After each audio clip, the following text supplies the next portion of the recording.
سبحانك لا علم لنا إلا ما علمتنا إنك أنت العليم الحكيم رب اشرح لي صدري ويسر لي أمري واحلل عقدة من لساني يفقهوا قولي رب يسر ولا تعسر وبتمم بخير وبعد.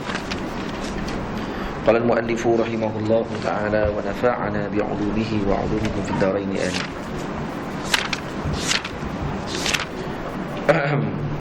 والملك الذي بلا أب وأم لا أكل لا شرب ولا نوم لهم. Jadi semalam kita dah bincang sedikit berkaitan dengan para malaikat. Dan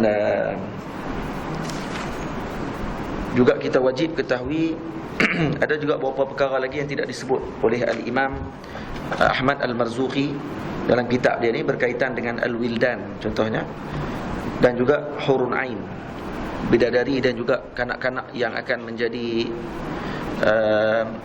pelayan dalam syurga Allah Ta'ala kelak, yang digelar Wildan. Wildan ni adalah ciptaan yang cantik yang Allah Ta'ala ciptakan. Bila kita tengok Wildan ni, dia akan rasa seronok. Macam tengok budak-budak. Kita tengok budak-budak, kita rasa seronok. Kecuali orang yang masalah lah, tengok budak-budak pun tak rasa seronok. Dan kanak-kanak ini, mereka ni tidak ada bulu di muka mereka. Maksudnya amrak. Dan surah mereka, bentuk mereka seperti kanak-kanak dalam dunia. Dan dinamakan mereka ni Wildan. Dan mereka tidak ada ayah, tidak ada ibu. Hak ni bukan yang kanak-kanak kecil yang mana mati kemudian mereka akan bagi syafaat pada ibu bapa dalam syurga. Bukan mereka ini. Hak ni orang lain lah. Hak mak kanak-kanak kecil yang mati dan masuk syurga dan tarik mak ayah dia masuk dalam syurga Allah Ta'ala. Itu Allahumma salli ala sayyidina Muhammad, itu bukan Wildan. Dan itu anak-anak kecil yang menjadi syafaat pada ibu bapa ni. Hak ni yang disebut ni Wildan. Wildan ni memang khas Allah Ta'ala jadikan budak-budak kecil sebagai pelayan dalam syurga, sebagai menggembirakan hati ahli syurga. Yang kedua yang tidak disebut oleh Al-Imam adalah Hurul Ain, iaitu bidadari. Ini perempuan yang dijadikan oleh Allah Ta'ala daripada cahaya. Tidak ada ibu, tidak ada bapa juga, dan dijadikan daripada cahaya dan tidak pernah disentuh oleh siapa pun, jin ataupun manusia. Baik, setiap kali kalau kata seorang lelaki tadi mendekati perempuan ini ataupun bersama dengan perempuan ini atau bersetubuh dengan perempuan ini, maka kita akan dapati dia akan kembali menjadi anak dara balik. Perempuan dunia kalau kata kahwin anak dara, kalau lepas bersama jadi janda lah. Dalam bahasa Melayu janda lah, sebab dah hilang dara. Tapi yang ni dia akan kembali dara semula. Dan kecantikan mereka sangat ajaib. Dan seumpama mereka ni adalah permata yang bersinar. Darah mereka mengalir, boleh lihat nampak seumpama air yang warna merah diletakkan dalam cawan yang warna hijau. Air warna merah tak dalam cawan warna hijau. Jadi bukanlah nampak macam dengan luk sinar tu. Tak tu dia tak jadi jamal lah, tak jadi cantik. Tak tu jadi takut kita tengok kan. Ini cantik ni sebab nampak seolah-olah mengalir darah di apa ni, daging mereka. Segaklah, nampak segak semua. Baik. Kemudian disebut dalam bait yang ke-22, tafsilu ashrin minhumul jibrilu mikalu israfilu azrailu munkar nakirun wa raqibun wa kadha atidu malikun wa ridwanu ihtada. Wajib bagi setiap mukallaf untuk kita beriktikad dan beriman dengan 10 malaikat secara tafsil. Dan secara umumnya malaikat ni banyak, tak terkira banyaknya. Dalam riwayat disebut para malaikat Allah Ta'ala akan bertawaf di keliling Baitul Ma'mur. Di Baitul Ma'mur sana akan berkeliling malaikat sehari 70,000 malaikat akan masuk dan tidak keluar lagi. Malaikat ni tidak pernah keluar dah. Selepas masuk tak keluar dah, 70,000. Bayangkan daripada sejak awal kejadian yang Allah Ta'ala jadikan sampai sekarang, berapa banyak malaikat yang ada muka bumi Allah Ta'ala. Sebab tu kata ulama', kalau kata kita lempak jarum daripada tingkat atas, kita lempak, sebelum jatuh ke tanah, sebenarnya dibayangkan akan belaga dulu kepala para jin. Sebab jin lagi banyak pada manusia. Sebelum jatuh di tanah lagi, belaga jin, belaga malaikat pula. Sebab malaikat lagi ramai pada jin. Jadi makhluk Allah Ta'ala yang paling banyak adalah malaikat Allah Ta'ala. Dan tugas mereka berdoa dan juga bertasbih kepada Allah Ta'ala dan juga mendoakan umat Nabi SAW. Jadi ada 4 jenis, ada 10 malaikat yang wajib kita kita imani secara tafsil. So kena kenal satu-satu. Siapa Jibril, siapa Mikail, siapa Israfil, siapa Israel, siapa Munkar, siapa Nakir, siapa Raqib, siapa Atid. Kena tahu siapa Malik, siapa Ridwan. Dalam bahasa Jibril, Israel, Israfil, Mikail, ini 4 malaikat, ketua para malaikat. Dan 4 malaikat ni namanya Il belakang. Il kita dah sebut sebelum ni. Il maksudnya Allah. Izra Abdun, Il Allah. Jibra yakni Abdun, Il Allah. Jadi ini nama lain bagi Abdullah. Jadi Il maksudnya Allah dalam bahasa Hebrew, bahasa Yahudi. Ada 4 jenis daripada 10 malaikat ni, ataupun ramai-ramai malaikat ni, ada 4 jenis pula bahagian kerja tugas dia. Ada tugas mereka ni yang mana mereka adalah mutasarrifun, jenis mutasarrif. Maksudnya yang tugas membahagi-bahagikan. Ada yang membahagikan wahyu, ada yang membahagikan rezeki, ada yang membahagi-bahagikan Allahumma salli ala Muhammad, hujan dan sebagainya. Ada yang kedua, jenis yang kedua dipanggil al-fatinun. Fatinun ni maksudnya malaikat yang mana akan memberi ujian dan fitnah kepada orang di dalam kubur nanti. Ni al-fatinun dipanggil. Yang ketiga jenis dipanggil hafizun. Yang jenis tugas malaikat ni adalah menjaga makhluk Allah Taala. Di kita ni akan ada hafizah, malaikat hafizah yang akan menjaga kita setiap hari. Ada berapa malaikat nanti kita akan tengok. Yang seterusnya dipanggil qazinun. Qazinun malaikat yang menjaga, sama ada menjaga neraka ataupun menjaga syurga Allah Taala. Jadi ada 4 jenis malaikat. Malaikat itu tugasnya mewakilkan ataupun memberikan sesuatu. Yang kedua tugasnya memberi ujian kepada orang. Yang ketiga tugas dia adalah menjaga umat dan juga makhluk Allah Taala. Yang keempat tugas dia adalah menjaga pintu syurga dan neraka Allah Taala. Baik. Malaikat yang tugas dia membahagi-bahagikan 4 jenis malaikat. Ini malaikat Jibril, malaikat Mikail, malaikat Israfil dan malaikat Israel. 4 malaikat ni tugas mereka mutasarrif. Yang tugas mereka adalah membahagi-bahagikan sesuatu. Dan 4 malaikat ni adalah ketua besar malaikat. Ulama bincang antara malaikat Jibril dengan Israfil, mana ketua? Sebahagian kata Israfil ketua. Kerana Israfil lebih besar daripada Jibril alaihissalam. Diriwayatkan Israfil alaihissalam dia punya, Allahumma salli alaihi wasallam, kalau kata dia berdiri, Jibril dibandingkan dengan dia, dalam riwayat sebut hanya sekadar di antara telinga dan juga bahu dia. Kalau Jibril duduk atas dia, malaikat Jibril hanya besar ni ya, antara telinga dengan ni. Bayangkan, dia besar mana. Tapi malaikat Jibril boleh rupa besar lagi lah. Cuma yang jumhur kata malaikat Jibril adalah ketua para malaikat. Cuma Israfil besar. Dan di antara cuping telinga ni dengan tengkok ni saja, jauh dia adalah 500 tahun perjalanan. Dia punya tengkok ni dengan sini 500 tahun perjalanan. Bayangkan besar mana badan dia. Tak payah habaq tengkok ni. Di antara cuping ni sampai ke bahu dia.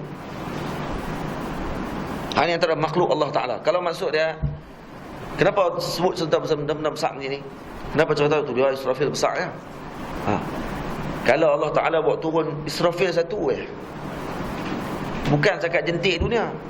Dia tak jentik Dia main pada jauh. Ini dunia di sini. Dia buat gitu meligat dunia.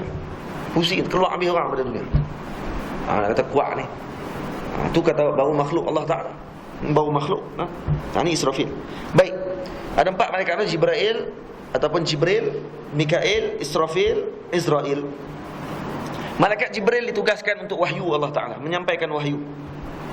Jadi dia menyampaikan khabar kepada para nabi adalah malaikat Jibril. Baik, kalau orang tanya dekat kita lah, ni malaikat Jibril buat tentang apa lah ni? Nabi-nabi dah tak ada. Apa tugas dia pula sekarang? Al-Imam Suyuti menyebut dalam kitab dia, kata kalau seorang ini hampir mati dan dia ni dalam keadaan sentiasa berwuduk, maka yang akan mentalqinkan kepadanya la ilaha illallah adalah Jibril alaihissalam. Jadi tugas Jibril yang lain selain menyampaikan wahyu adalah memberi talqin, yang menyampaikan talqin la ilaha illallah ke telinga orang yang sentiasa berwuduk. Jadi lazimkan wuduk. Kena lazimkan wuduk kita. Setiap hari kalau nak keluar rumah tu, kalau boleh wuduk dulu. Oh, tak ada kerja apa sekalipun. Walaupun kita bukan nak main ke masjid untuk nak menunaikan solat, berwuduk selalu. Naik kenderaan wuduk, nak pergi tempat kerja wuduk. Sekali nak balik kerja, sekali tengok batal wuduk, wuduk balik. Kalau mati di tengah jalan, yang akan talqinkan kita adalah Jibril alaihi salam. Ini kata Al-Imam As-Suyuti radhiyallahu taala anhu, seperti yang diriwayatkan oleh Allahumma salli ala Muhammad, Al-Imam Al-Qalyubi radhiyallahu anhu. Yang kedua, malaikat Mikail.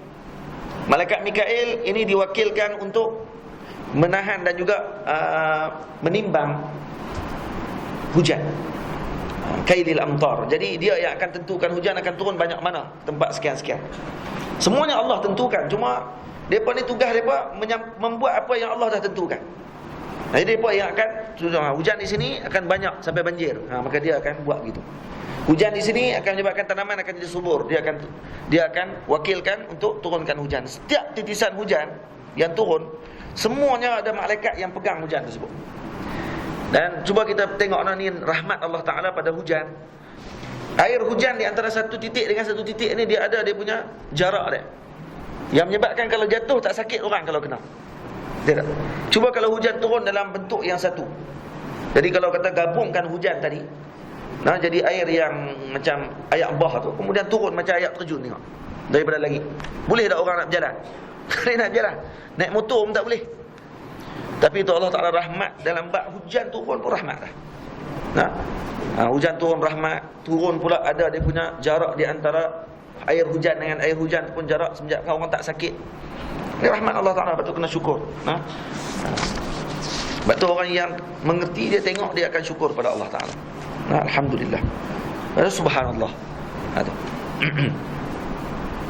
Baik. Dan kemudian yang lain, malaikat Mikail juga ditugaskan untuk ya Rabb mudghah, ya mudghah. Ya Rabb alaqah, mudghah, alaqah dulu. Ya Rabb alaqah. Allah Ta'ala kata ya, maka akan jadi alaqah pula. Ya Rabb mudghah, mudghah daging. Dia akan jadi daging yang macam seolah daging yang digigit dengan gigi kita. Jadi macam daging yang digigit. Kalau kita tengok dalam Quran disebut seolah daging yang digigit.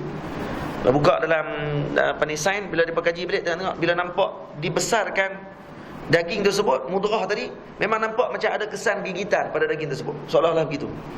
Seolah digigit dengan gigi kita. Kemudian lepas itu madghah, dia panggil mudghah, yakni madghun, yang digigit dengan, maksud seolah digigit dengan gigi kita. Kemudian akan jadi mudghah. Kemudian bila disebut jadi janin ya Allah, maka jadi janin. Janin dah tu. Jadi dimasukkan nyawa, masukkan nyawa. Kalau kata contoh bila disebut ya Rabb nutfah, Allah Ta'ala kata la, tidak jadi nutfah, maka waktu ketika sebut tidak akan jadi anak. Ya Rabb mudghah, ya mudghah. Ya Rabb bila jadi janin, jadi dimasukkan roh, Allah Ta'ala kata tidak, maka akan gugur budak tersebut. Jadi ada berlaku keguguran. Orang yang gugur sebenarnya itu dah ditetapkan oleh Allah Ta'ala. Ada orang jaga sungguh, tak makan nanah, tak makan apa semua, jagalah elok, gugur juga lah sekali. Tapi jadi sebab lah. Ada kadang tak ada sebab apa. Tengok esok pagi, tengok darah keluar dah, gugur dah anak tadi. Ada yang makan nanah daripada awal ni sampai ke habis, sampai dekat nak beranak baru tahu, kata rupanya dah 4 bulan 5 bulan dah dia duk makan nanah tiap hari, ayak tebu semua dia hentak. Semua hak dia tajam punya makan, tak ada apa pun jadi. Kenapa? Kerana Allah dah tetap akan jadi benda tersebut. Budak tu akan ada. Nampak?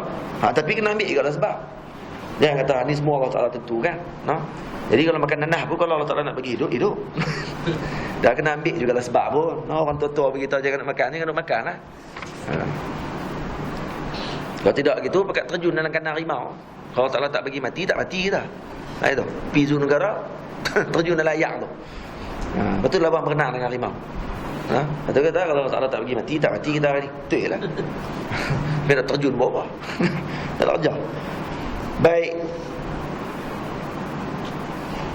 Tapi singa saya sebut, singa sebelum ni, singa dia tak akan makan orang yang dalam badan dia ada makanan yang halal saja. Tapi kalau makanan dalam badan dia ada makanan yang haram, maka singa dia akan makan orang tersebut. Kalau ada makanan yang haram dalam badan orang tersebut, maka singa akan makan. Singa tak akan makan orang yang dalam badannya penuh dengan makanan yang halal, tidak ada makanan haram. Sebab tu kita tengok wali-wali Allah Ta'ala, selain daripada karamah kepada mereka, juga disebabkan mereka ni tidak sentuh langsung benda-benda yang haram. Ada seorang imam namanya Bundar. Nah, Bundar. Tak ingat nama dia, tapi ulama Mesir. Pernah sekali dia ditangkap, masuk dalam penjara. Dalam penjara tadi dilepaskan singa.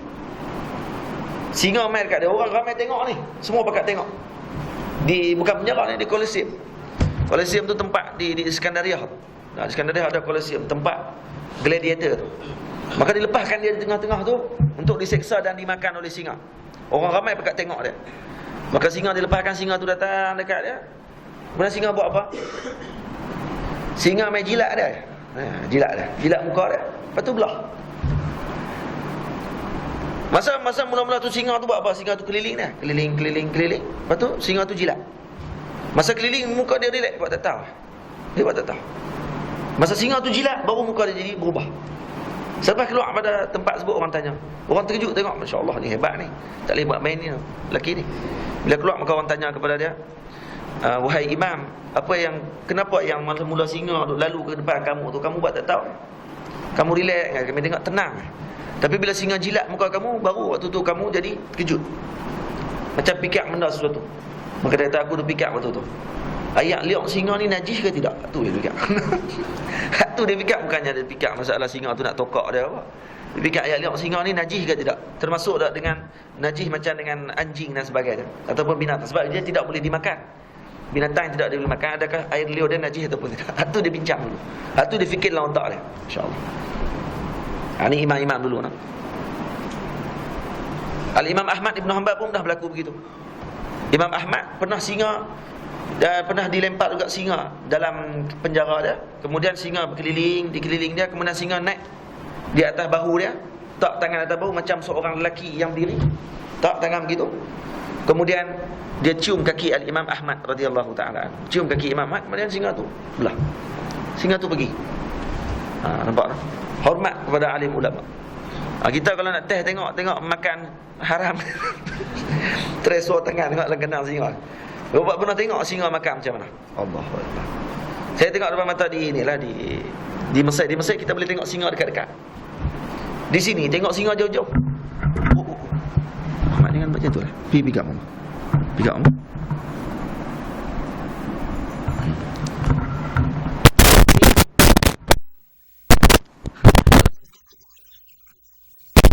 Jadi sini kita akan tengok di depan. Kita pergi masuk dalam kawasan tempat dia bagi makan. Boleh tengok.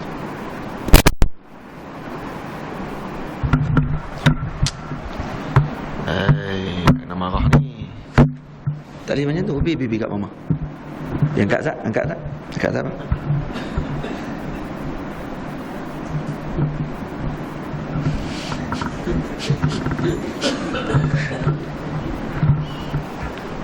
Baik. Apa berlari ikut singa tu?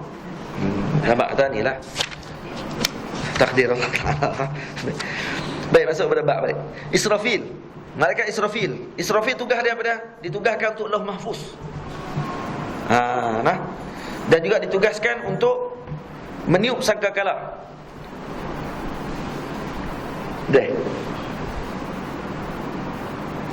Jadi kalau ketiupan sangkakala, yang pertama akan menyebabkan semua makhluk Allah Ta'ala akan mati. Semua akan hancur kecuali 7 perkara yang tidak hancur. Yang pertama arsh Allah Ta'ala tidak akan hancur. Yang kedua kursi yang tidak akan hancur. Yang ketiga yang tidak akan hancur Lauh Mahfuz, tidak akan hancur. Yang keempat qalam. Yang kelima syurga. Yang keenam neraka. Yang keempat, yang ketujuh arwah. Roh tidak akan hancur. Roh ada, cuma yang mati jasad akan hancur. Pada sangkakala yang kedua, maka akan dibangunkan seluruh makhluk balik. Jadi roh akan kembali semula ke jasadnya, dan tidak akan berlaku kesilapan. Kalau roh tersilap masuk jasad seperti apa kan? Masuk, apa badan aku lain pula? Tak ada. Orang Jepun, orang ni mereka boleh buat cerita. Boleh tumpang roh badan orang, roh masuk dalam badan orang lain. Ini cerita. Tapi yang betul tidak ada berlaku benda-benda begitu. Di antara dua tiupan sangkakala tadi ni 40 tahun. Antara dua tiupan. Dan disebut dalam Al-Quran dalil perkara tersebut, kan? Wa nufiqa fis suri fasa'iqa man fis samawati wa man fil ard illa man syaa Allah. Baik. Malaikat yang seterusnya dalam kelompok al-mutasarrifun ataupun malaikat yang menjadi ketua-ketua malaikat ni, yang seterusnya Israel. Ini malaikat yang ditugaskan untuk mencabut nyawa makhluk. Jadi semua nyawa makhluk dicabut oleh malaikat Israel. Sama ada malaikat sama ada binatang, sama ada nyamuk. Nyamuk pun malaikat Israel yang cabut, bukan kita yang cabut lah. Apa nyamuk tu baik ketik kita mampu nyamuk. Saya telah mencabut nyawa nyamuk. Tak, yang cabut nyawa nyamuk tu malaikat Israel. Sebab kalau kamu katak pun, kalau Allah tidak tentukan kata dia mati, dia tidak akan mati pada ketika tersebut. Jadi nyawa dah sampai peringkat tu dah. Lalat pun dicabut nyawanya oleh malaikat Israel. Lalat dia tak hidup lama, 40 hari je lalat. Disebut kalau sains 40 hari je lalat hidup. Dia beranak-beranak tu, dia hidup, dia akan terbang selama 40 hari. Lepas dia mati, dia akan masuk neraka. Lalat masuk neraka juga. Masuk neraka buat apa? Lalat diseksa oleh Allah kerana dia telah mengganggu manusia. Dia akan menyeksa manusia nanti dalam neraka. Orang kalau dah tengah panas, lepas tu luka pula badan, lepas tu lalat main hurung, apa perasaan tu? Tension lah. Tension gila. Tension lepas tu gila lah. Macam tu juga orang yang masuk dalam neraka Allah Ta'ala akan dihurung oleh lalat. Boleh. Mu'tazilah kata, apa ni, Allah SWT Muhammad yang mencabut nyawa selain daripada manusia dan jin adalah bukan malaikat, tapi bukan malaikat Israel, tapi orang lain. Dia kata bukan malaikat Israel, tapi ahlul haq, yakni ahli sunnah wal jamaah, Asy'ariyah dan Maturidiyah berpandangan yang mencabut nyawa malaikat, yang mencabut nyawa binatang-binatang ni sekalipun, semua yang kecil ataupun yang besar, adalah malaikat Israel juga. Boleh nah? Dan malaikat Israel ni sangat besar, dan kalau tengok sangat menggerunkan. Kepalanya pada langit yang tertinggi dan kakinya pada bumi yang paling bawah sekali. Ni. Dan Allah SWT, muka dia selalu melihat ke arah Lauh Mahfuz. Muka dia selalu tengok ke arah Lauh Mahfuz. Dan semua makhluk Allah Ta'ala di depan mata dia. Jadi kita semua ni duduk depan mata dia ni. Dia tunggu masa bila dia nak cabut nyawa kita. Boleh. Jadi orang mukmin akan didatangi oleh Israel dalam bentuk yang cantik. Dia akan datang dalam bentuk yang baik. Jadi ada satu hari, ini antara karomah Syekh Muhammad Said Ramadan Al-Buti, diceritakan waktu dia kecil, dia pernah sakit. Bila dia sakit, dia duduk dalam atas katil waktu dia kecil ni. Tiba-tiba nampak ada seorang lelaki duduk di depan pintu rumah dia. Dia nampak depan pintu rumah dia, dia akan beritahu kat mak dia, tu siapa dia tu depan pintu? Mak tengok tak ada siapa. Mak menangis. Betul. Dia kata habis dah anak. Habis dah, mati dah. Sebab waktu tu dia sakit. Kemudian malaikat tu senyum, betul malaikat tu pergi sebelah. Pergi rumah sebelah, dengar orang jerit rumah sebelah. Rupanya rumah sebelah yang mati. Malaikat mai tadi mai tengok dia. Bukan dia yang mati, orang sebelah rumah. So boleh tengok lah. Dia nampak benar-benar gitu. Hebat. Kita boleh tak tengok tak apa kono. Bimbang juga mai duk tahan kereta kita lagi jam. Malaikat Israel pernah mai jumpa dengan Sayyidina Musa alaihi salam. Pernah mai jumpa dengan Nabi Musa, dan bila Allah Taala bagi arahan kepada Nabi malaikat Israel, wahai Israel, tolong pergi cabut nyawa Nabi Musa alaihi salam.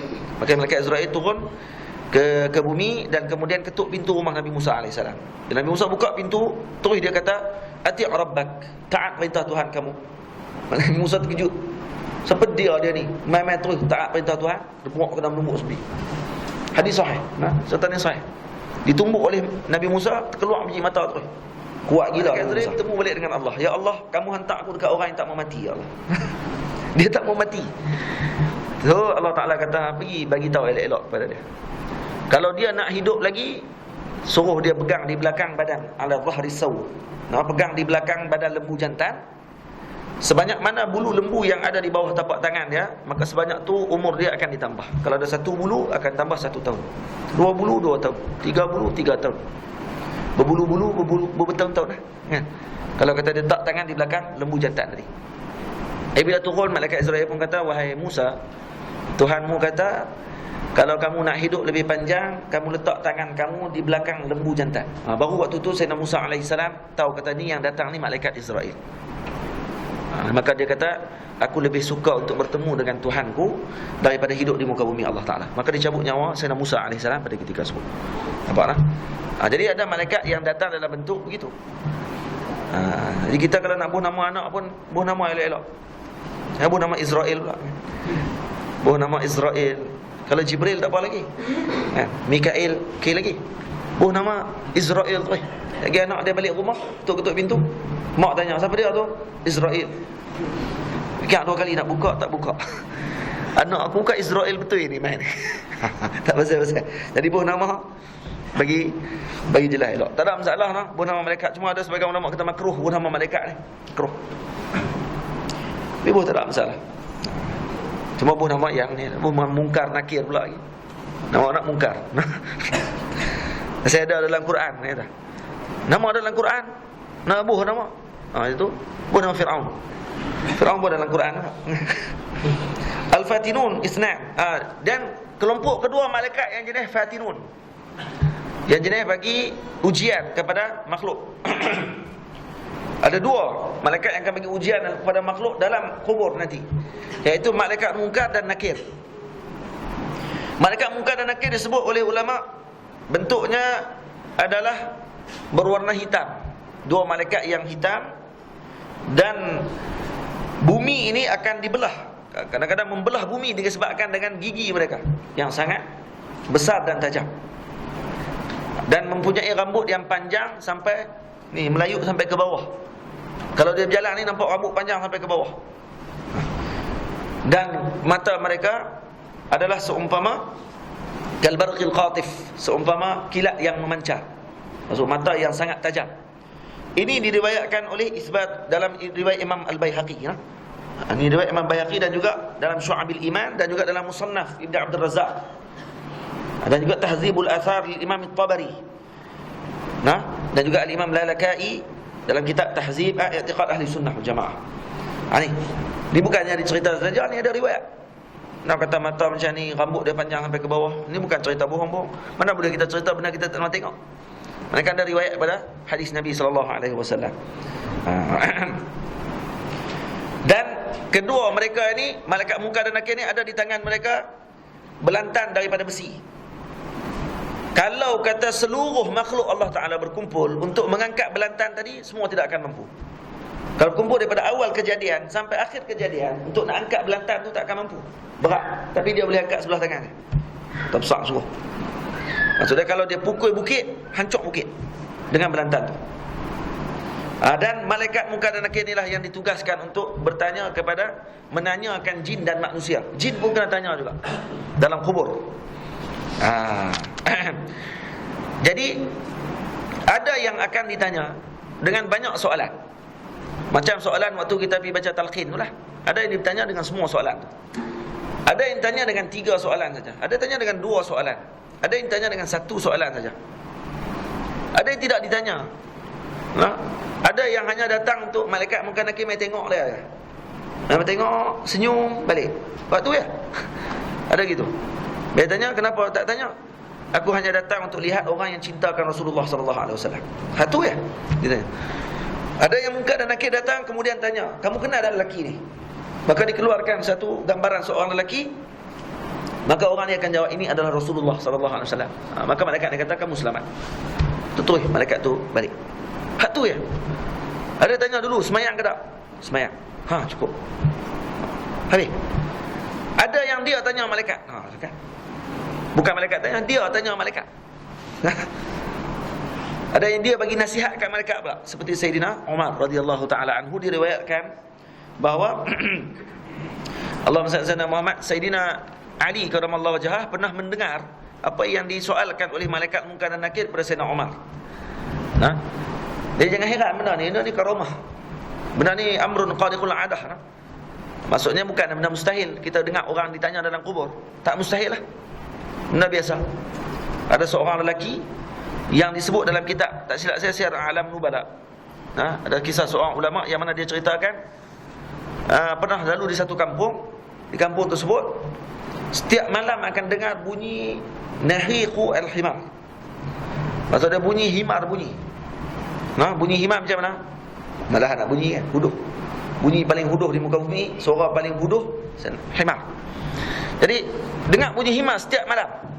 Maka bila ditanya oleh kepada orang kampung, bunyi himar ni bunyi apa ni? Ini orang yang derhaka kepada mak ayah dia dalam kubur tu, setiap malam dia dengar suara dia. Tu orang boleh dengar suara orang dalam kubur, dengar suara himar. Dia ditukar oleh Allah Ta'ala jadi himar. Dan riwayat sebut setiap malam akan keluar kepala himar daripada kubur dia. Kepala dia ada tu, kepala lelaki tu. Dan kemudian akan berbunyi himar sampailah pagi, kemudian akan masuk balik. Malam akan keluar balik.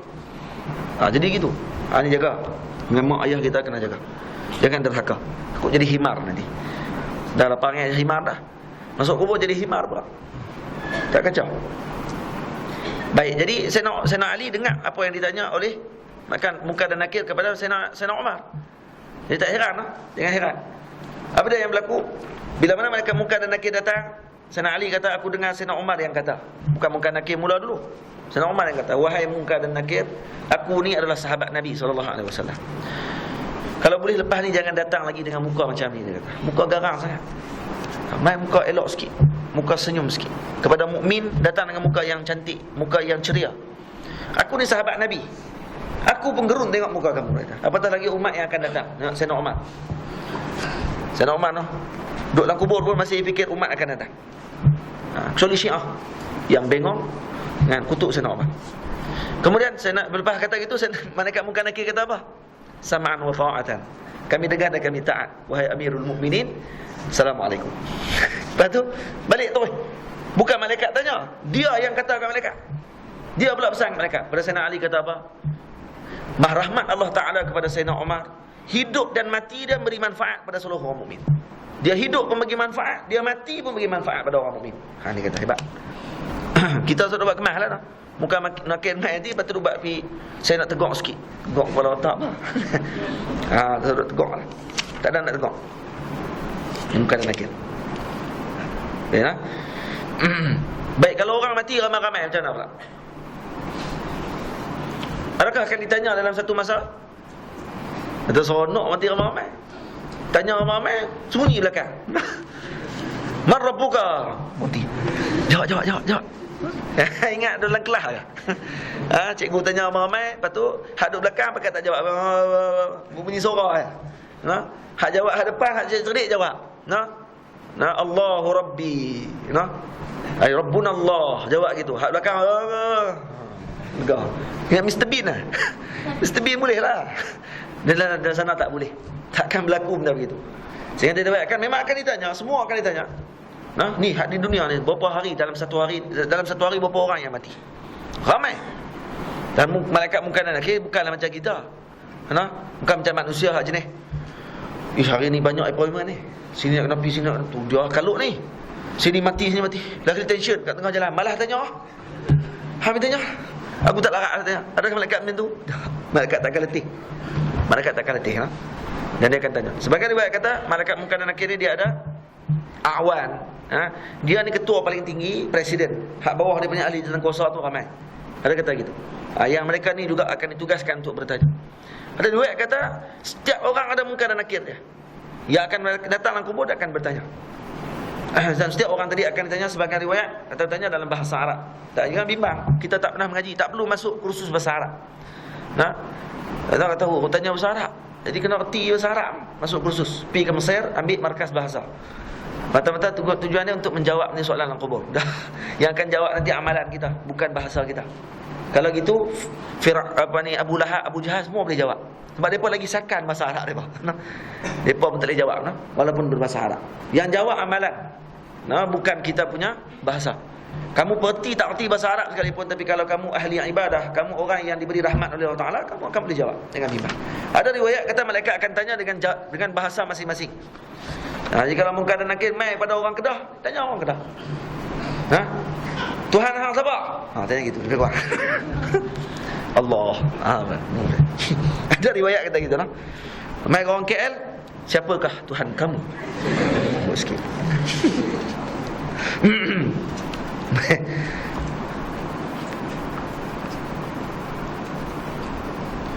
waktu ketika mana Sayyidatina Allahumma salli alaihi Sayyidatina Fatimah ditanam. Sayyidina Abi Dzar Al-Ghifari duduk di atas kubur, kemudian Sayyidina Abi Dzar kata kepada tanah, wahai bumi, kamu tahu tak siapa yang akan ditanam pada hari ini? Ditanya. Dia kata kepada bumi. Maka tanah kata apa? Aku tak kenal siapa hari ini. Ya, yang tempat aku ni adalah tempat untuk balasan baik dan buruk, bukan keturunan. Kata dia gitu. Hak ni kata bumi, samsing nak. Sayyidina Fatimah tu. Kalau kita, dia jangan buat kemah. Jangan berbangga dengan keturunan lebih-lebih sangat. Nah, bangga dengan keturunan. Kita ni mai pada mana? Sonok dengan keturunan kita. Tak. Keturunan tidak akan bawa apa-apa. Nah. Saya kata tak secara total lah. Tak semestinya begitu. Keturunan juga ada bawa juga apa-apa sebenarnya. Keturunan Rasulullah sallallahu alaihi wasallam dia akan memberi kesan, memberi makna. Orang yang dalam kubur, kalau dia keturunan Nabi sallallahu alaihi wasallam, maka dia akan diberi juga syafaat oleh Rasulullah sallallahu alaihi wasallam. Nah, kalau yang ingin diberi syafaat oleh Rasulullah, yang ingin diberi, bukan semua lah, yang ingin diberi oleh Nabi sallallahu alaihi wasallam. Jadi bukanlah kita kata secara total keturunan tidak beri manfaat. Tak kena kalau saya kata keturunan tidak beri manfaat langsung. Tak, ada juga memberi manfaat.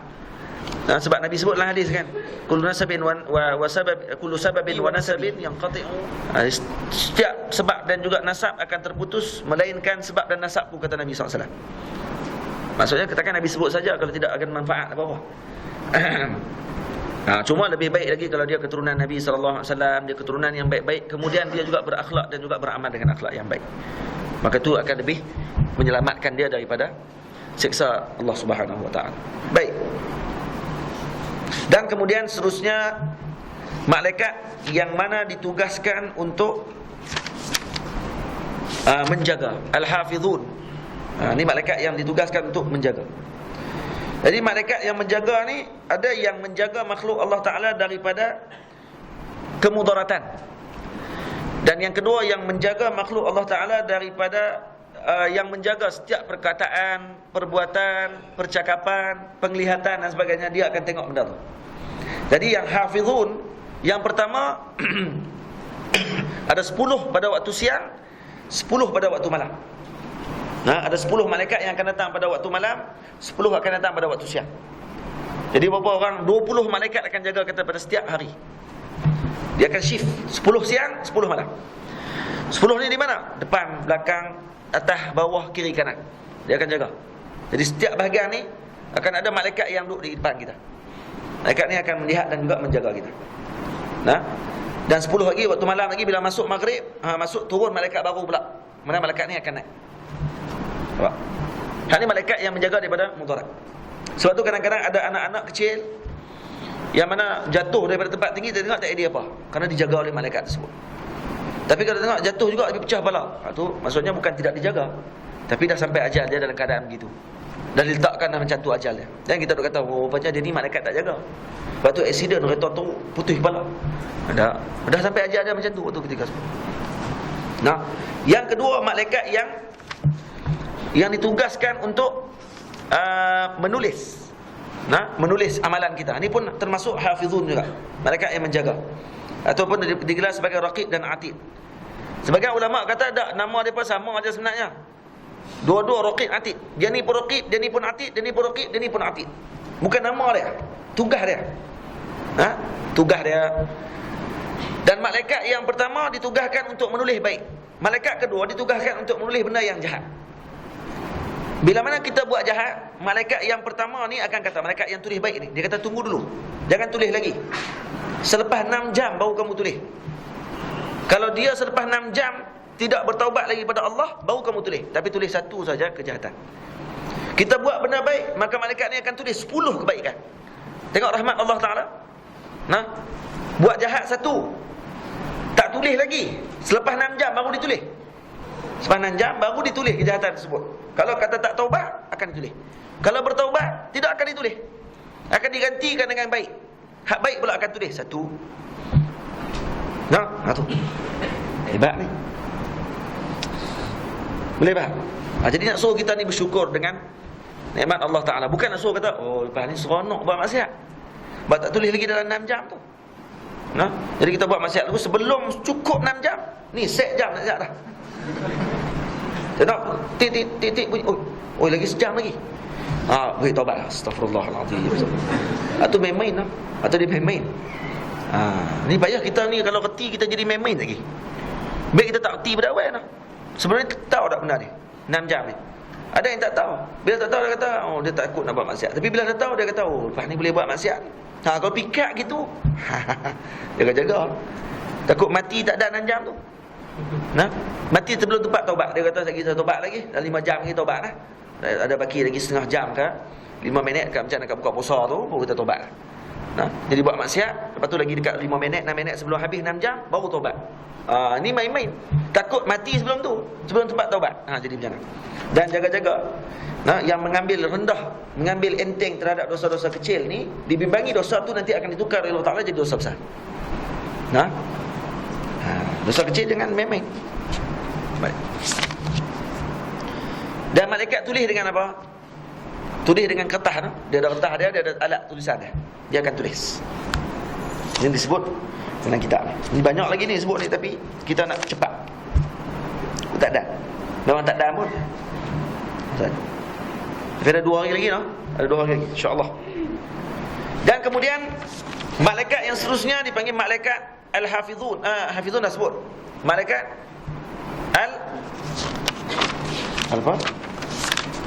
al-mutasarrifun. Lagi bila al-fatinun, al-hafizun, lagi al-qazinun. Qazin, yang menjaga.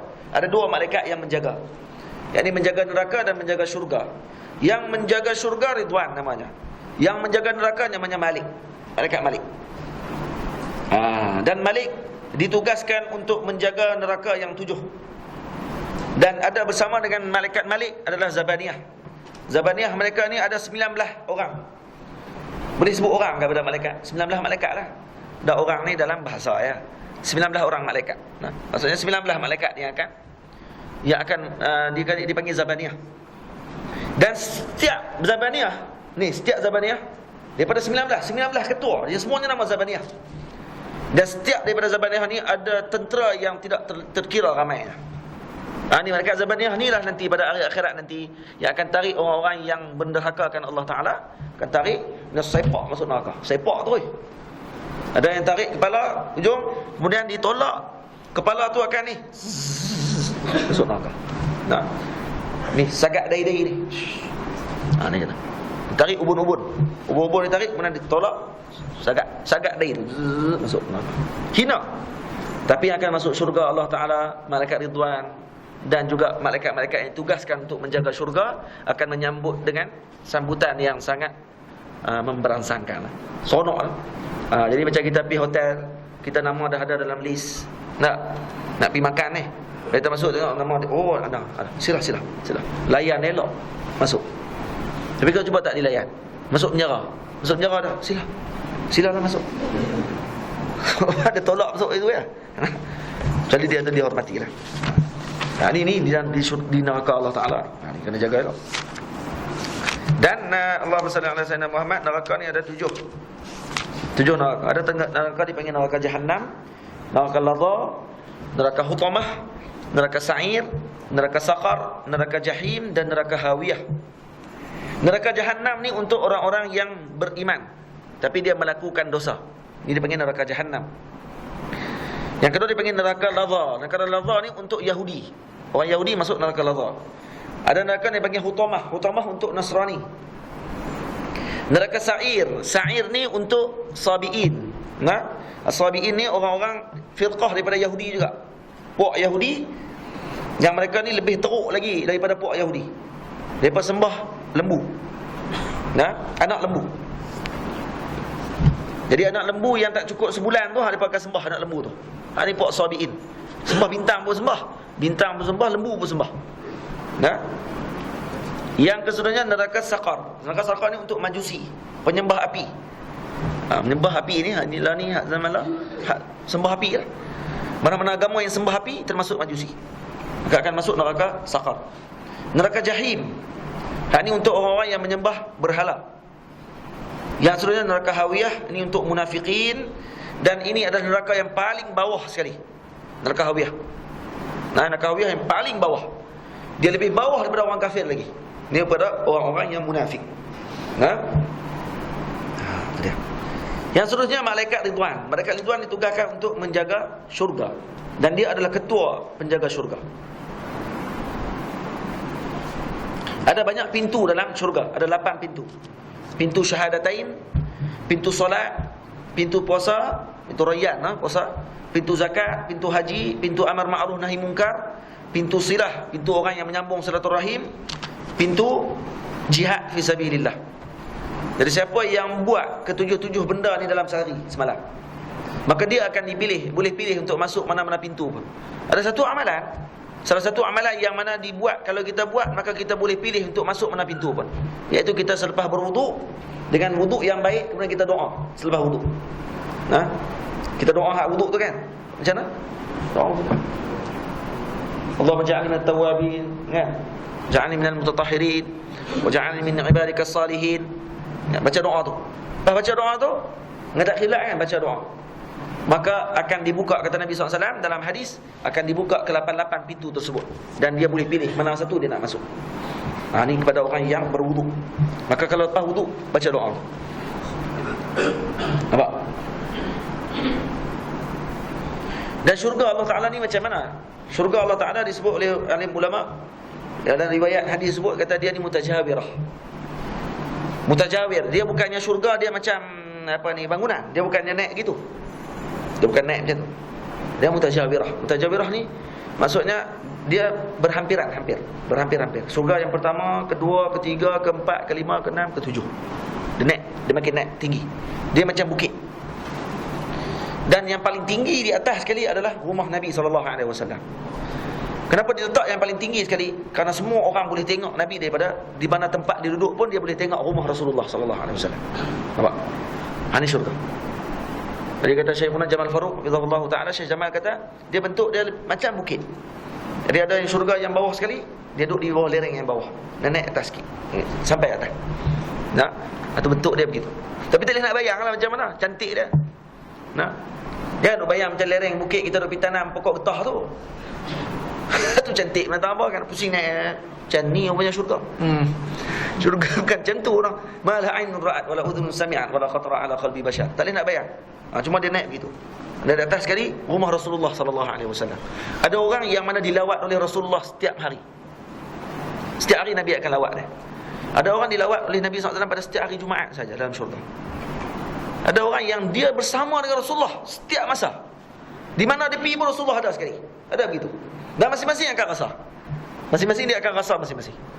Habis itu adakah jasad Rasulullah ni ada banyak? Jasad Rasulullah satu. Tapi Rasulullah ni umpama bulan. Kita duduk di Malaysia, bulan yang sama kita lihat. Duduk di Amerika, bulan yang sama dilihat. Betul tak? Orang yang duduk di US, bulan tu juga dia tengok. Orang yang duduk di Malaysia, bulan tu juga dia tengok. Adakah orang di US boleh mengaku kata bulan ni adalah bulan milik US? Dan bulan ni orang Malaysia tengok, ni bulan ni Malaysia punya ni. Adakah orang yang duduk di Pakistan, dia kata ni bulan kami ni. Ni bukan bulan orang Malaysia. Oh, Malaysia klik bulan. Jadi Allahumma salli ala Muhammad. Macam tu juga Rasulullah SAW. Orang ni dia rasa macam dia duduk dengan Nabi SAW. Orang yang duduk di tempat lain pun dia rasa macam Nabi duduk dengan dia pada ketika tersebut. Kerana ruh Rasulullah SAW sangat besar. Besar dan boleh merangkumi semua makhluk Allah Ta'ala. Nikmat yang paling besar lagi akan melihat Allah Ta'ala dalam syurga. Ada orang yang mana setiap hari Allah Ta'ala akan lawat dia. Setiap hari. Ada orang yang setiap Jumaat Allah Ta'ala akan lawat dia. Ulama berlaku bincang dalam kitab Imam Suyuti, Hawilil Fatawi, orang perempuan adakah akan boleh melihat Allah di hari kiamat nanti? Pandangan sebahagian ulama kata orang perempuan tak boleh tengok Allah. Sedihlah orang perempuan, tak boleh tengok. Orang lain boleh tengok. Pandangan jumhur ulama boleh tengok. Jangan bimbang. Saya semua cerita ada pandangan ulama kata gitu. Jangan sedihlah. Buat amal sungguh-sungguh insya-Allah. Boleh. Ada seorang lelaki, dia pernah nak lawan dengan Tuhan. Dia nak buat negeri macam dengan syurga juga. Negeri itu dibagi nama Iramazatil Imad. Dalam Quran disebut kan Iramazatil Imad. Ya. Jadi raja negeri ni bila dia dengar bacaan Al-Quran, kata dalam syurga Allah Ta'ala ada sekian-sekian. Dia ni di Yaman. Negara dia di Yaman. Iramazatil Imad ni negara yang telah hilang. Lost world. Hilang dah, tak ada dah. Yang dijumpai oleh seorang sahabat saja. Disebut dalam kitab Al-Imam Quzwini, Mu'jamul Buldan. Saya baca dalam Mu'jam Buldan dalam bab Iramazatil A'imad. Dia bab negara-negara. Semua negara dia cerita. Imam Quzwini dia sebut semua negara. Lepas tu cerita sejarah negara tersebut. Salah satu negara tu negara Iramazatil A'imad lah. Negara Iramazatil A'imad ni, luas negara tersebut 30 km persegi. Tak luas mana pun. Luas negara, 30 km luas lah. Maksud negara bandar lah, bandar besar. Dan 30 km persegi tu, dia buat setiap rumah dalam tu dengan emas. Dinding emas, tiang emas, semua emas. Dan tanah dalam negara tadi dia tabur dengan permata. Mata 30 km persegi, tanah dia dengan permata semua. Bayangkan, kalau kita pergi tu jalan-jalan, kutip buah dalam poket sikit, lepas tu keluar. Tak sedap lah. Kata orang dah ambil sikit permata. Kalau emas tu dalam tu, kita pergi kikih. Setiap hari pergi 5 minit jadi, pergi kikih sikit lah. Lepas tu lepas tu bawa balik rumah. Orang takkan sedap, kerana luah sungguh tempat tadi dengan emas dan permata. Kemudian pokok-pokok dia dibuat daripada permata. Ni, batang pokok dibuat daripada zabarjat. Daripada yakut, daripada apa ni, apa panggil apa? Delima. Buat pada delima, buat daripada semua. Pokok-pokok tanam pula, tanam buah-buahan yang sangat banyak. Kemudian semua perempuan-perempuan cantik dibawa masuk ke dalam negeri tersebut untuk dijadikan sebagai bidadari. Tujuan dia buat tu untuk apa? Untuk lawan dengan Allah. Nak kata lah macam dah di syurga nanti, kata di nanti ni akan dapat syurga macam ni. Di dunia pun ada, aku boleh buat. Dia kata gitu. Maka akhirnya Allah Ta'ala turunkan bala ke negeri tersebut. Yang pertama dengan dibunuh raja tersebut dulu. Siapa yang bunuh? Anak dia sendiri yang bunuh. Bukan orang lain, anak bunuh. Lepas anak dia bunuh, mati. Lepas dia mati, negara tadi jadi kucar-kacir dan kemudian ditenggelamkan oleh Allah Ta'ala dengan pasir. Bawa ribut pasir yang besar, kemudian tenggelam. Hilang negeri tadi. Dan tenggelam dengan mah-mah tu sekali. Siapa teringin nak pergi cari. Tapi Nabi sebut dalam hadis, disebut oleh Imam Quzwini, ada hadis Nabi sebut, kata orang tidak akan temui negeri ini melainkan seorang sahabat Nabi SAW. Dan memang sahabat tu temu sungguh. Dia sempat masuk dalam negara tu. Dia jumpa, dalam buka pintu mana Allahu'alam, dia masuk dan dia sempat ambil segenggam mah daripada negeri tu. Segenggam dia ambil, tak banyak. Dia ambil segenggam. Kalau kita nah, dah jumpa tu kata, bawa pergi lori saya siap lah. Masuk dalam lori ni tamak. Dia tamak jadi gitu. Dia jumpa sikit dia nak banyak. Dia mula bawa lah, dah kali sampai tak boleh nak bawa. Padahal kalau dia bawa hak yang sekadar dia mampu pun dah kaya lah. Tapi dia rasa kalau bawa lagi kaya. Kalau bawa lagi banyak, lagi kaya. Dia jadi Kasim Baba lah kali pusing dalam tu, mampus tu. Ali Baba cerdik. Piramli ni buat pandai cerita lah. Cerita dia pandai. Cerita kehidupan. Cerita dia tak ambil jauh. Dia ambil pada mana? Dia ambil pada alfi lailah. 1001 malam. Nah? Cerita alfi lailah. 1001 malam. Dia lepas tu dia olah balik dalam bentuk orang Melayu. Tamak. Tu contoh orang tamak Kasim Baba. Masuk tengok, hak ni pun nak ambil, hak ni pun nak ambil, lagi tak boleh nak keluar. Lepas tu lupa. Lupa cara nak keluar. Ali Baba dia baik, dia ambil sikit lah, tak banyak mana dia ambil. Dia ambil sikit-sikit. Lepas tu kaya juga. Kasim Baba dia ingat kalau ambil semua, dia boleh bawa balik semua. Tak boleh balik semua. Kapasiti tak cukup. Nah, tak boleh nak keluar. Lain kali kena bunuh mati gitu ya. Ini kita manusia begitu. Ada 3 orang kan dia keluar dia cari harta karun. Jumpa. Bawa balik seorang satu, kereta sorong. Sampai tengah jalan, semua pakai duk fikir, kalau aku ambil hak depa ni semua. Clear ni. Jangan duk bagi kat kawan aku 2 orang ni. 2 orang tu pun fikir benda yang sama. Kalau aku ambil hak kawan aku 2 orang ni, clear. Lagi jadi apa? 2 orang lagi pakat. Padahal 2 orang ni tahu dah, kata kami kalau dapat nanti aku akan bunuh. Bila dia kepakat, dia kata kita suruh kawan kita seorang ni, kita ambil harta dia, lepas tu kita bahagi dulu. Kata tolong pergi beli makanan saya, kata. Kita tunggu sini, beli makanan. Kawan ni pun pergi beli makanan. Dalam beli makanan tu, dia tak lama dah, dia nak bunuh paklon 2 orang tu. Tak racun dalam makanan. Tak racun dalam makanan. Sampai di tempat, tak ada sampai, kena katok pala dah.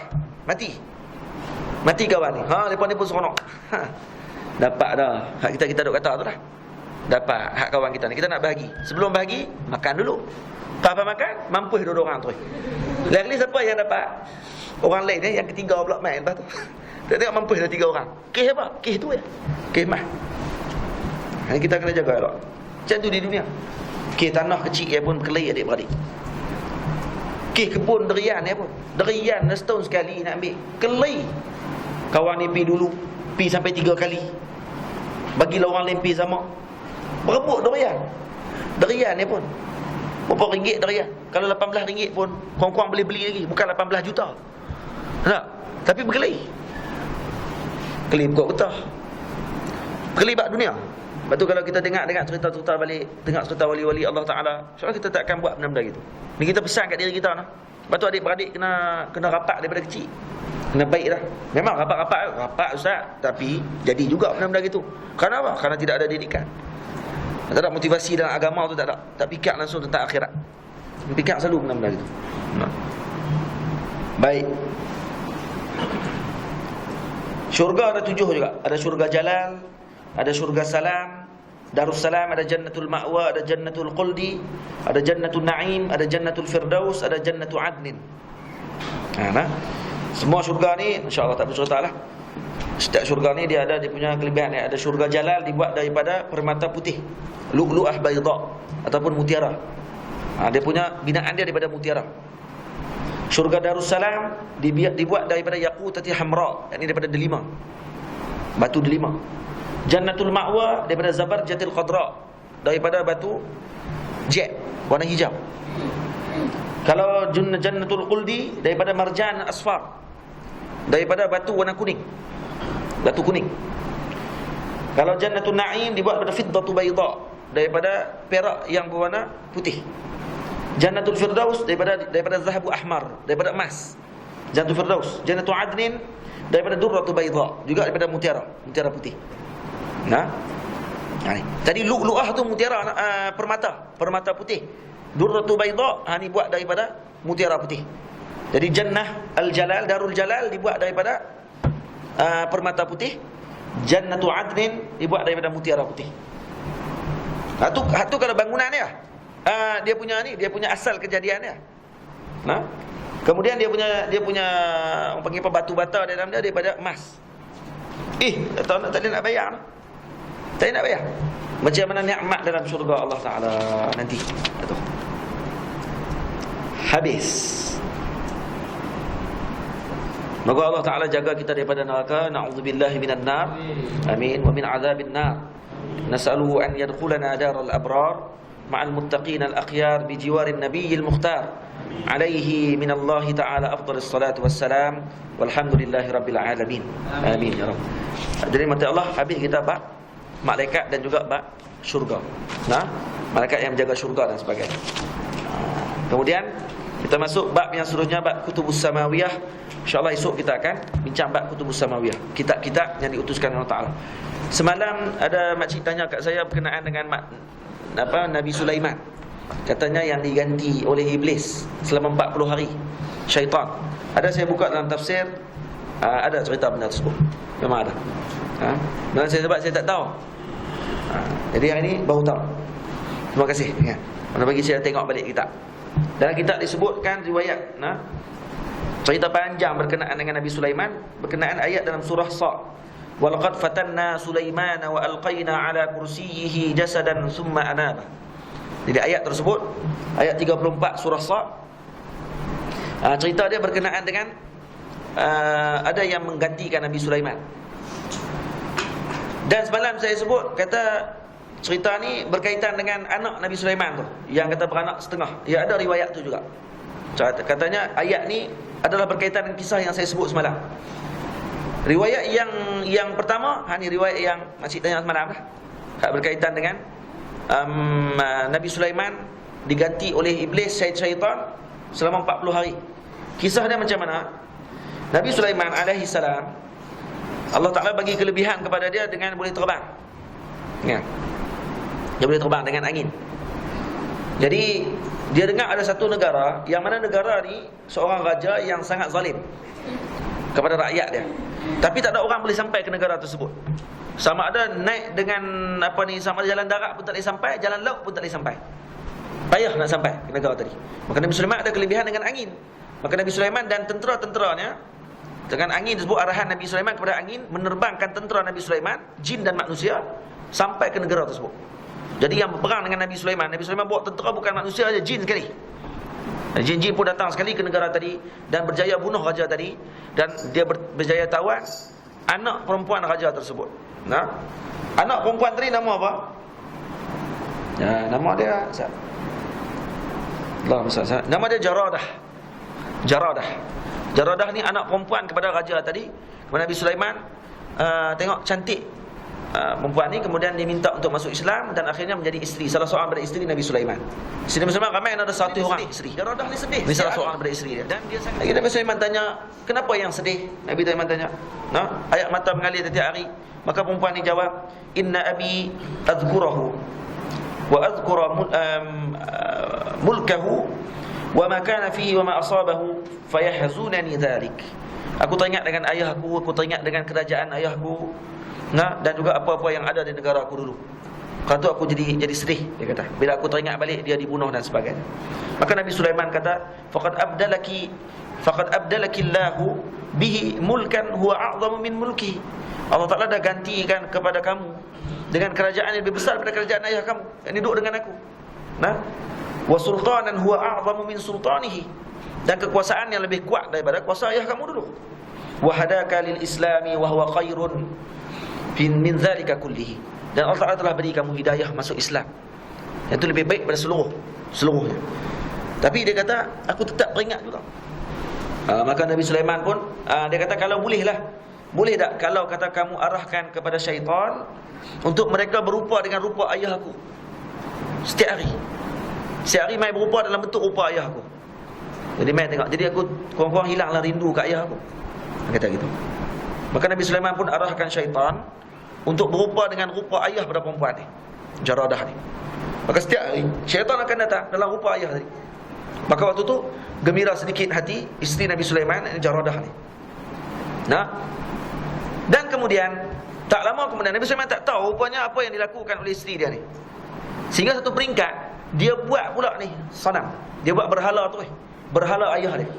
Kemudian dia dan anak-anak dia menyembah berhala tersebut dalam bilik. Dan kerana Nabi Sulaiman tidak tahu.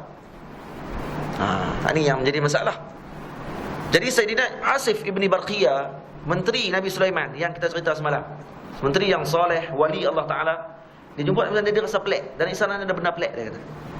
Maka dia pun kata kepada Nabi Sulaiman, wahai Nabi Allah, umur aku dah tua, boleh tak kamu kumpulkan semua makhluk Allah Ta'ala, rakyat kamu ni di depan kita sekarang. Aku nak cerita berkenaan Nabi-Nabi yang terdahulu, nak cerita balik, nak buat majlis benda tersebut. Maka Nabi Sulaiman pun perkenankan permintaan Sayyidina Asif ibn Barqiyah, akan dikumpul semua makhluk Allah Ta'ala. Maka Sayyidina Asif ibn Barqiyah memuji semua Nabi-Nabi, daripada Nabi Adam AS sampai Nabi Daud AS. Disebut satu-satu nama Nabi, diceritakan kelebihan Nabi-Nabi, buat majlis manaqib, cerita majlis manaqib pada Nabi. Sampai Nabi Sulaiman, maka Sayyidina Asif Barqiyah kata apa? Dia cerita pasal Nabi Sulaiman dulu ni, ma ahlamaka fi sigharik wa awra'aka fi sigharik wa afdalaka fi sigharik. Kamu ni hebat, orang yang hebat ketika kecil. Waktu kecil kamu diberi petunjuk oleh Allah, sekian. Dipuji waktu kecil. Nabi Sulaiman marah waktu tu. Nabi Sulaiman kata, kamu cerita pasal Nabi-Nabi lain, kamu puji mereka waktu sampai mereka mati. Tapi kenapa kat aku ni kamu puji waktu aku kecil ya? Waktu besar kamu tak puji aku. Ni waktu aku besar ni kamu buat benda tambah lah ni. Maka waktu tu Sayyidina Asif Barqiyah kata, wahai apa ni, Nabi Allah, ada sesuatu dalam rumah kamu menyebabkan aku tidak puji kamu, dia kata. Disebabkan kerana seorang perempuan ni, menyebabkan kamu lupa dengan arahan Allah Ta'ala. Ni maksudnya. Dia telah buat benda yang dilarang oleh Allah Ta'ala kepada kamu. Maka dia pun bagi balik. Nabi Sulaiman diserikah cerita ni, panjang cerita ni. Dinikahkan cerita Nabi Sulaiman balik ke bilik. Buka bilik, tengok ada berhala dalam bilik tadi. Dan isteri dan juga anak-anak dia yang lain tu menyembah berhala tersebut. Marah Nabi Sulaiman. Dan dia rasa bersalah sangat kerana dia biarkan isteri sampai peringkat begitu. Dia tak salahkan isteri dia seorang. Nabi Sulaiman salahkan diri dia sendiri. Kadang-kadang dia tidak bagi tarbiyah dengan baik, seolah begitu. Pada Nabi Sulaiman balik daripada benda tersebut. Ni cerita ni kata ulama ambil daripada Bani Israel. Jangan ni sangatlah, maksudnya kita kata macam menghina Nabi Sulaiman pula, macam Nabi Sulaiman tidak menyampaikan. Tak. Ini ujian Allah Ta'ala bagi kepada Nabi Sulaiman alaihi salam. Baik. Jadi bila Nabi Sulaiman gitu. Terus dia keluar daripada rumah dia memakai baju yang cantik. Baju ni tidak dibasuh melainkan oleh anak darah. Nabi Sulaiman, dia ada baju dia tidak disentuh oleh melainkan oleh anak darah. Dan baju ini tidak akan dibasuh melainkan oleh orang perempuan yang tidak pernah datang haid. Itu dia. Baju ni memang hebat sungguh. Maka dia pakai baju tersebut, dia keluar pergi ke satu tempat. Kemudian dia duduk di atas ramat. Ramat ni pada tanah yang kotor, kemudian di atas abu-abu. Baju yang mahal tadi, baju yang cantik tadi, dia duduk di atas kain. Dia duduk atas bekas tadi. Maksudnya untuk menghina diri.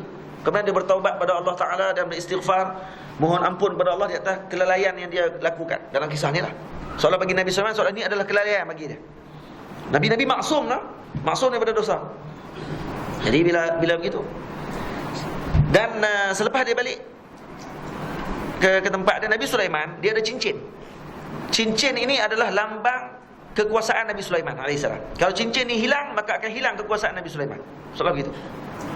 Nabi Sulaiman dia tidak akan pakai cincin melainkan dalam keadaan tuhur, suci. Dia suci daripada haid, suci daripada junub. Maksudnya kalau dia bersama dengan isteri, dia tidak akan pakai cincin tersebut. Jadi cincin ni dia akan tinggal di salah seorang daripada khadam dia, perempuan jariah yang namanya Aminah. Cincin itu dia akan tinggal di rumah Aminah. Kalau dia nak mandi junub, maka dia akan tinggalkan cincin tu. Ataupun dia nak bersama dengan isteri, dia akan cabut cincin, dia akan tinggal di rumah Aminah. Maka baru dia akan bersama dengan isteri dia. Selepas bersama, dia mandi, baru dia akan pakai balik cincin tu. Nabi Sulaiman.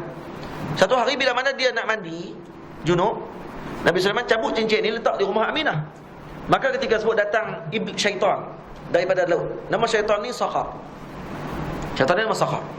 Sakhar datang dan berupa dalam bentuk Nabi Sulaiman AS. Kemudian Sakhar ambil cincin tadi, pakai cincin tersebut. Jariah ni nampak Nabi Sulaiman lah. Bila dia pakai, kemudian dia pergi duduk di majlis qada. Dia duduk di kerusi Nabi Sulaiman. Nabi Sulaiman keluar daripada tempat mandi, ditukar rupa Nabi Sulaiman. Maksud Nabi Sulaiman bentuk dia asal, tapi orang nampak bukan Nabi Sulaiman. Mata orang jadi fitnah waktu tu, nampak ni bukan Nabi Sulaiman. Maka bila Nabi Sulaiman datang dalam bilik jariah, Nabi Sulaiman tanya, mana cincin aku? Cincin siapa? Dia kata, aku Sulaiman. Nabi Sulaiman kata, aku Sulaiman. Sulaiman, bohong, kamu bukan Sulaiman. Sebab mereka nampak tak bukan Nabi Sulaiman dah ni. Nabi Sulaiman. Dia kata, ana Sulaiman ibni Daud. Aku Sulaiman bin Daud. Tak kenal aku. Tak, dia kata, tadi Sulaiman dah datang, dah ambil dah cincin. Ni syaitan tu lah. Maka waktu tu Nabi Sulaiman tahu, kata rupanya Allah Ta'ala nak uji dia pada ketika tersebut. Hari ini dah sampai dah peringkat akan diuji oleh Allah Ta'ala. Maka dia pun keluar, pergi ke tempat orang Bani Israel yang ramai. Maka Nabi Sulaiman kata, aku ana Sulaiman ibni Daud. Ana Sulaiman ibni Daud. Orang pakai ambil batu bali pula. Dia. Nabi Sulaiman akhirnya pergi ke tepi laut. Dan setiap hari akan keluar 2 ikan daripada laut. Dan ikan ni akan dibawa pergi ke ke pasar. Nabi Sulaiman akan jual ikan ni, maka dibalas balik dengan 2 ekor ikan yang lain. Ini setiap hari Nabi Sulaiman akan buat begitu. Jadi dia akan pergi cari dan pergi ke pasar. Pasar akan balas balik 2 ekor ikan. Dan 2 ekor ikan ni, 1 ekor ikan akan dijual pada waktu petang. Nabi Sulaiman akan jual balik ikan sekok untuk waktu petang, untuk dapatkan roti, ditukar dengan roti. Maka bila dapat roti, seekor lagi ikan akan dibakar oleh Nabi Sulaiman. Dan Nabi Sulaiman, ini setiap hari makanan dia selama 40 hari. Dan syaitan tu memegang tampuk pemerintahan selama 40 hari. Dan dalam tempoh 40 hari, macam-macam masalah berlaku. Sampai Sayyidina Asif bin Barkhiyah pelik, ni Nabi Sulaiman ke? Sebab tengok pelik sangat ni. Akhirnya barulah dapat tahu, selepas 40 hari cukup, barulah Allah Ta'ala terima taubat Nabi Sulaiman. Nabi Sulaiman tidak melakukan apa-apa kesalahan pun. Dan dia rasa itu adalah kesalahan, sebagai zajrun, sebagai peringatan daripada Allah. Cincin tadi, iblis tadi terbang balik masuk ke laut. Cincin tadi jatuh ke dalam laut dan dimakan oleh seekor ikan.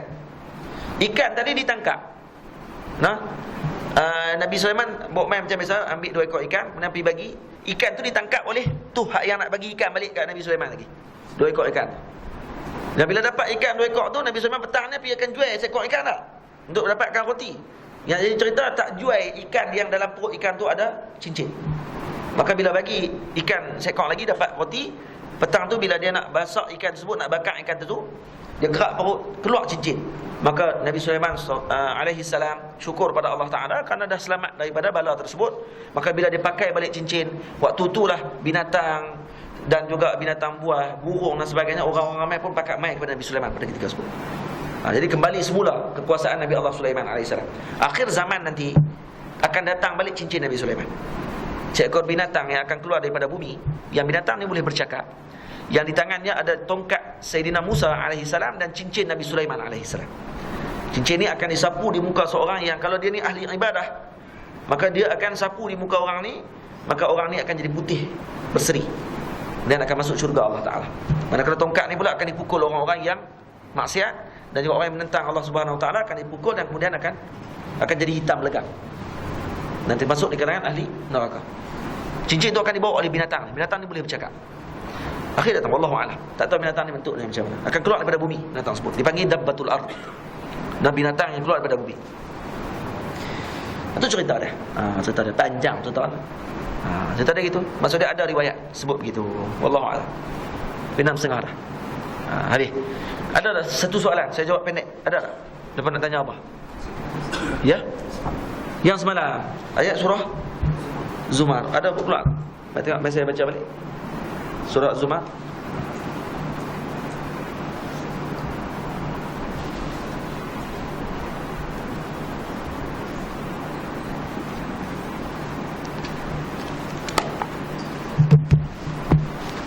Baik, ayat. Wa taral malaikata hafina min haulil arsy yusabbihuna bihamdi rabbihim. Dan pada hari itu engkau akan lihat malaikat berada di keliling arsy dengan bertasbih memuji Allah Taala. Wa qudiya bainahum bil haqqi wa qila alhamdulillahi rabbil alamin. Dan masing-masing bersyukur dan serta mereka dihakimi dengan adil. Mereka ni kembali kepada mana? Bukan kepada malaikat. Mereka ni kepada ahli jannah. Wa qudiya bainahum, yakni baina ahli jannah. Maksudnya mereka akan dihakimi, maksud ahli syurga akan dihakimi dengan adil. Wa qila alhamdulillahi rabbil alamin. Kemudian mereka akan mengucapkan dengan keputusan tersebut, alhamdulillahi rabbil alamin. Ini yang disebut dalam Al-Quran, wa akhiru da'wahum anil hamdulillahi rabbil alamin. Itu kalam yang tafsirkan balik ayat ni. Jadi wa qudiya bainahum, yani wa qudiya baina ahli jannah. Bukannya malaikat noh. Tapi wa qudiya bainahum, yani malaikat pula yang dihakimi. Malaikat buat salah apa? Tak ada. Mereka yang menghakimi, bukan mereka yang dihakimi. Lihat tak? Habis. Ada? Satu? Habis? Ya. Ya?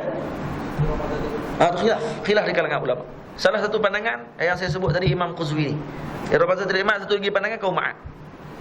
Ada dua pandangan ulama. Baik, kalau sunnah ayat tu pun tidak menunjukkan kata Iramazatil Imad tu milik Ad. Nah, alam tara kaifa fa'ala rabbika bi'ad. Ya, fa'ala rabbuka bi'ad. Kamu tak tengok apa yang Tuhan kamu lakukan kepada Ad, Iramazatil Imad, dan kamu tidak tengok apa yang dilakukan kepada Iramazatil Imad. Soalan begitu. Maksudnya dua kisah. Kalau yang guna pandangan Iramazatil Imad tu kaum Ad, maksudnya kamu tidak tengokkah apa yang Allah Ta'ala lakukan kepada Ad, yang mana mereka ni duduk di Iramazatil Imad. Tu maksudnya. Guna pandangan Imam Quzwini yang guna pandangan Iramazatil Imad negara yang lain, tidakkah kamu tengok apa yang berlaku kepada Ad, dan tidakkah kamu lihat apa yang berlaku kepada Iramazatil Imad? Ini dua benda. Jadi tidak bercanggah. Ada? Soalan? Habis. Selesai lah. Esok insya-Allah kita akan temu balik insya-Allah. Wallahu a'lam. Pagi esok sebelum tu. Dan hari Sabtu ni saya ulang sekali lagi akan buat majlis musafahah dan musyabakah. Musalsal bil musafahah dan musyabakah selepas asar. Hari Jumaat, hari Jumaat. Buat musalsal bil musyabakah dan musafahah. Saya akan salam dengan isteri dan akan musyabakah dengan isteri saya. Kemudian ibu-ibu akan salam dengan isteri saya dan musyabakah. Salam macam ni, musyabakah macam ni. Wallahu a'lam bissawab. Bismillahirrahmanirrahim. Alhamdulillahirabbil alamin wassalatu wassalamu ala asyrafil mursalin wa ala alihi washabbihi ajma'in. Rabbana atina fid dunya hasanah wa fil akhirati hasanah wa qina azabannar. Wa sallallahu ala sayyidina Muhammadin wa ala alihi wa sahbihi wa baraka wa sallam. Walhamdulillahirabbil alamin.